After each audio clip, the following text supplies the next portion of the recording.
Adil yenə kitabxanadan üzündə təbəssümlə çıxdı. Sanki ona ən sevdiyi hədiyyəni bağışlamışdılar. Əlindəki qəhvəyi üzlü kitabı sinəsinə elə bərk sıxmışdı ki, elə bil yerə düşəcəkdi. O hər ay kitabxanadan kitab götürər, oxuyar və geri qaytarardı. Oxuduğu müddətdə isə kitabı elə səliqəli saxlayardı ki, hətta kitabın özündə qopuq, cırıq varaq olsaydı, onu təmir edərdi. Kitaba sevgi ona anasından keçmişdi. Anası Səriyyə xala rayon kitabxanasında kitabxanası işləyərdi. O hər gün evdə kitabxana haqqında maraqlı əhvalatlar danışardı. Lakin indi səhhəti ilə əlaqədar daha kitabxanada işləmirdi. O Adilin ayda bir dəfə məktəblərinin kitabxanasından kitab alıb oxumasına görə onu tərifləyir və qolqanat verirdi. Adil sinifdə Rauf adlı oğlanla otururdu. Rauf xaraktercə çox paxıl və kobud oğlan idi. Yoldaşları nə qədər çalışsalar da, onun bu xoşagəlməz xasiyyətlərini tərk edə bilmirdilər. Hətta Rauf yalançı uşaq kimi də məktəbdə ad qazanmışdı. Beləcə sinif yoldaşları, hətta məktəb yoldaşları, qonşu uşaqları da Raufdan ayrı gəzirdilər. Raufun atası vaxtsız dünyasını dəyişmiş, anası da çörək pulunun dərdindən səhər çıxıb axşam gəlirdi. Ona görə də o, Raufun nə dərsinə, nə də tərbiyəsinə vaxt ayıra bilmirdi. Rauf da bu nəzarətsizlikdən sui istifadə edirdi. O, anasının əziyyətlə qazanıb, ona verdiyi yemək pulunu aparıb, qonşuluqdakı kompüter salonunda saatlarca oyun oynayır, dərslərinə yaxşı hazırlaşmırdı. Rauf Adilin kitaba məhəbbətindən xəbərdar idi və həmişə ona kinayə ilə gülürdü. Adil isə ona əhəmiyyət vermirdi. Bu gün də Adil kitabxanadan aldığı kitabı gətirib çantasına qoydu. Uşaqlar onun başına yığışıb kitabla maraqlanırdılar. Adil ilə keçən bu mehriban söhbət artıq Raufun qara qəlbini qıcıqlandırırdı. O ürəyində nə isə fikirləşərək dedi: indi gör səni necə peşman edərəm. Adil tənəffüsdə idman paltarlarını götürərək birinci mərtəbəyə idman zalına düşdü.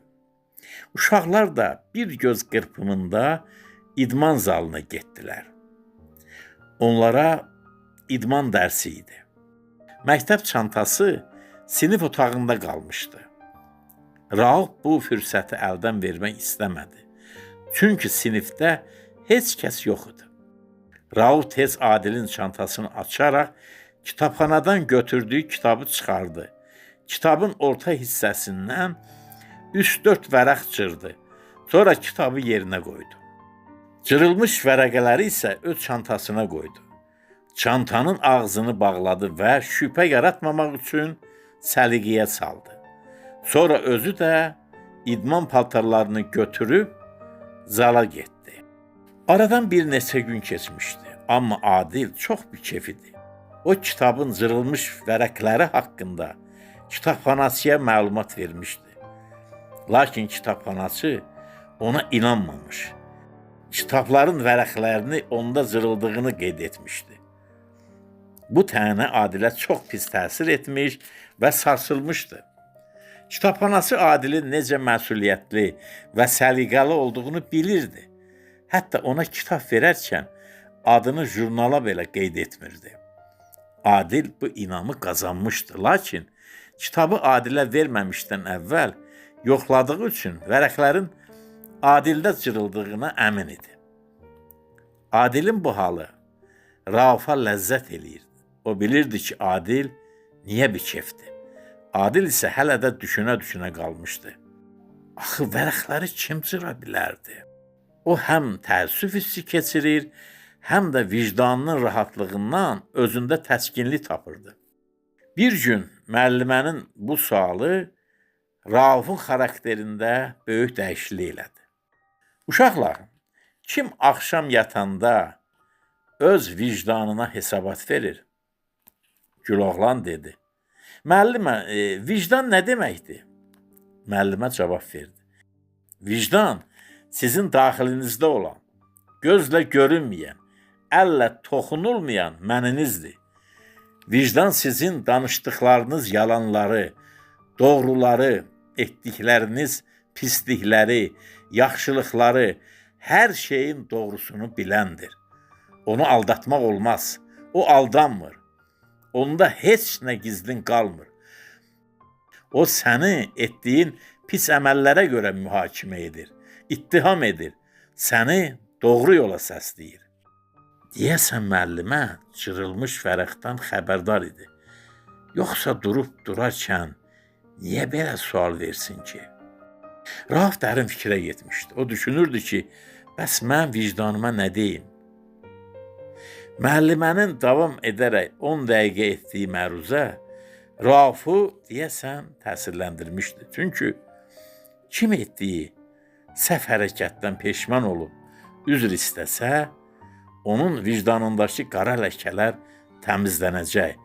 Kim etiraf etməyib gizləsə, onun vicdanını daha çox qara ləkələr basacaq və həmin adam sonda pis insana, insanlar tərəfindən sevilməyən, paxıl, nankor, xudbin, riyakar insana çevriləcəkdir.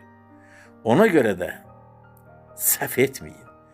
Əgər səhv etsəniz də, həmişə səhvinizi boynunuza alıb üzr istəyin və peşiman olun ki, bir daha pis hərəkətləri təkrar etməyəsiniz. Deməsi artıq Raufun həqiqətən də vicdanını oyatdı. O qalxıb üzünü müəlliməyə tutub dedi. Müəllimə, mən bir səhv hərəkət etmişəm.